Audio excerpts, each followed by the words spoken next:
The Roman Empire was but the Greek in transfiguration. Italy was a greater Greece, and when Hellenism had perfected its dogmas and mysteries, the education of the children of the wolf was the next task before it. Rome was already on the scene. The particular feature of the initiation conferred on the Romans by Numa was the typical importance ascribed to woman, following the lead of Egypt, which worshipped the supreme divinity under the name of Isis. The Greek god of initiation is Aeachos, the conqueror of India, the splendid androgynous being wearing the horns of Ammon, the Pantheus holding the sacrificial cup and pouring therefrom the wine of universal life, Aeachos, the son of thunder, the conqueror of tigers and lions. When the Bacchants dismembered Orpheus, the mysteries of Aeachos were profaned, and under the Roman name of Bacchus he was only the god of intoxication. It was from Egeria, goddess of mystery and solitude, a sage and discreet divinity, that Numa sought his inspiration. His devotion was rewarded. He was instructed by Egeria as to the honor which should be paid to the mother of the gods. Under this dedication he erected a circular temple beneath a cupola, and a fire was burnt therein which was never suffered to go out. It was maintained by 4 virgins, who were termed Vestals, and so long as they were faithful to their trust, they were surrounded with strange honors, while, on the other hand, their failure was punished with exceptional rigor. The maid's honor is that also of the mother, and the sanctity of every family depends on the recognition of virginal purity as a possible and glorious thing. Herein already woman is emancipated from the old bondage. She is no more an oriental slave, but a domestic divinity, guardian of the hearth, the honor of father and spouse. Rome in this manner became a sanctuary of morality, and on such condition was also queen of the nations and metropolis of the world. The magical tradition of all ages attributes a certain supernatural and divine quality to the virgin state. Prophetic inspirations adorn it, while it is the hatred of innocence and virginity which prompted Goetic magic to sacrifice children, whose blood was regarded notwithstanding as having a sacred and expiatory virtue. To withstand the allurement of generation is to graduate in the conquest of death, and supreme chastity was the most glorious crown set before Hierophants. To expend life in human embraces is to strike roots in the grave. Chastity is a flower which is so loosely bound to earth that, when the sun's caresses draw it upwards, it is detached without effort and takes flight like a bird.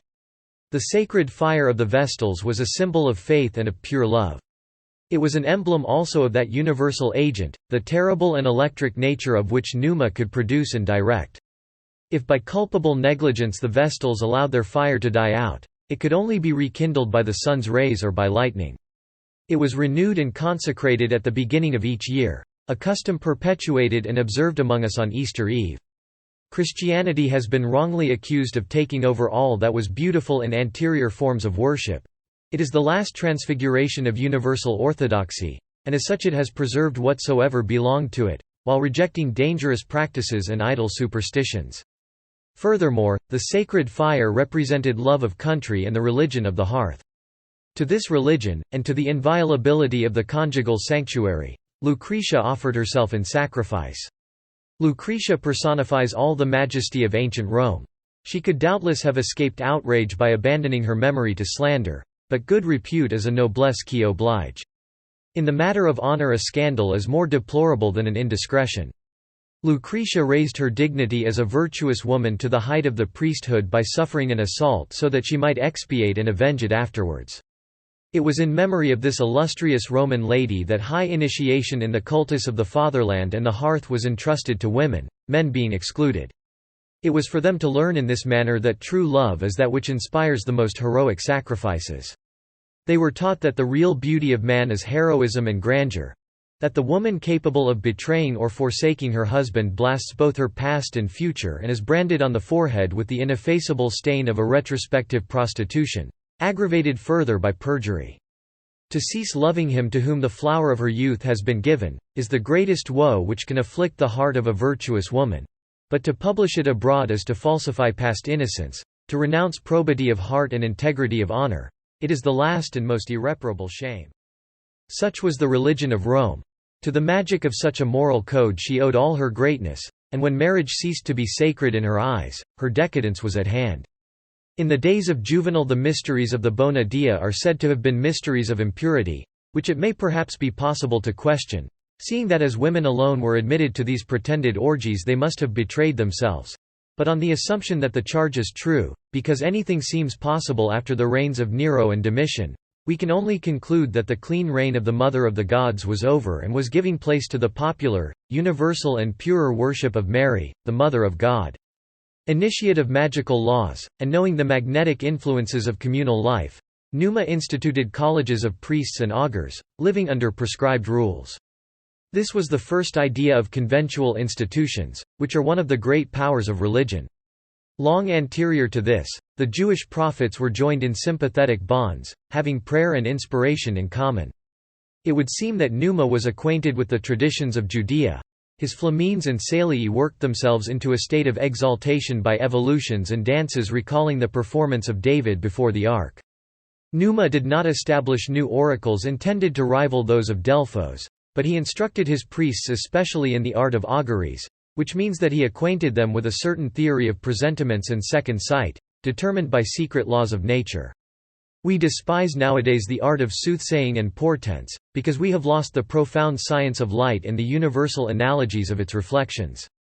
In his charming tale of Zadig, Voltaire delineates, with light and unserious touch, a purely natural science of divination, but it is not for that less wonderful, presupposing as it does an exceptional fineness of observation and that power of deduction which escapes habitually the limited logic of the vulgar.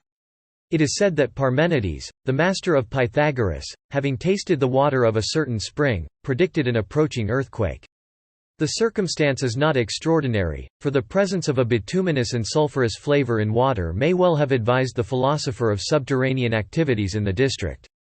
Even the water itself may have been unusually disturbed. However this may be, the flight of birds is still considered premonitory of severe winters, and it may be possible to foresee some atmospheric influences by inspecting the digestive and respiratory apparatus of animals. Now, physical disturbances of the air have not infrequently a moral cause. Revolutions are translated therein by the phenomena of great storms. The deep breathing of nations moves heaven itself. Success proceeds coincidentally with electric currents, and the hues of the living light reflect the motions of thunder. There is something in the air, says the crowd, with its particular prophetic instinct. Soothsayers and augurs knew how to read the characters which the light inscribes everywhere and how to interpret the sigils of astral currents and revolutions. They knew why birds wing their flight in isolation or in flocks, under what influences they turn to north or south, to east or west, which is just what we cannot explain, though we scoff now at the augurs. It is so very easy to scoff and it is so difficult to learn thoroughly.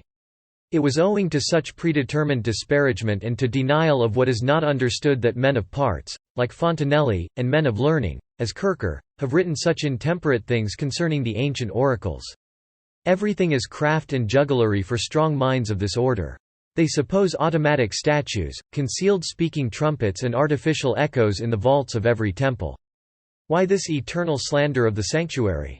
Has there been nothing but roguery in the priesthoods? Would it have been impossible to find men of uprightness and conviction among the hierophants of Ceres or Apollo? Or were these deceived like the rest? And in such case how did it happen that the impostors continued their traffic for centuries without ever betraying themselves, individual rogues not being gifted with immortality? Recent experiments have shown us that thoughts can be translated into writing and printed by the unaided force of the astral light. Mysterious hands still write on our walls, as at the feast of Belshazzar. Let us not forget the wise observation of a scholar who assuredly cannot be accused either of fanaticism or credulity. Outside pure mathematics, said Arago, he who pronounces the word impossible is wanting in caution. The religious calendar of Numa is based upon that of the Magi. It is a sequence of feasts and mysteries, recalling throughout the secret doctrine of initiates and perfectly adapting the public enactments of the cultus to the universal laws of nature. Its arrangement of months and days has been preserved by the conservative influence of Christian regeneration. Even as the Romans under Numa, we still hallow by abstinence the days consecrated to the commemoration of birth and death, but for us the day of Venus is sanctified by the expiations of Calvary. The gloomy day of Saturn is that during which our incarnate God sleeps in his tomb. But he will rise up, and the life which he promises will blunt the scythe of Kronos. That month which Romans dedicated to Maia, the nymph of youth and flowers, the young mother who smiles upon the year's first fruits, is consecrated by us to Mary, the mystical rose, the lily of purity, the heavenly mother of the Savior. So are our religious observances ancient as the world. Our feasts are like those of our forefathers, for the Redeemer of Christendom came to suppress none of the symbolic and sacred beauties of old initiation. He came, as he said himself, in reference to the figurative law of Israel, to realize and fulfill all things.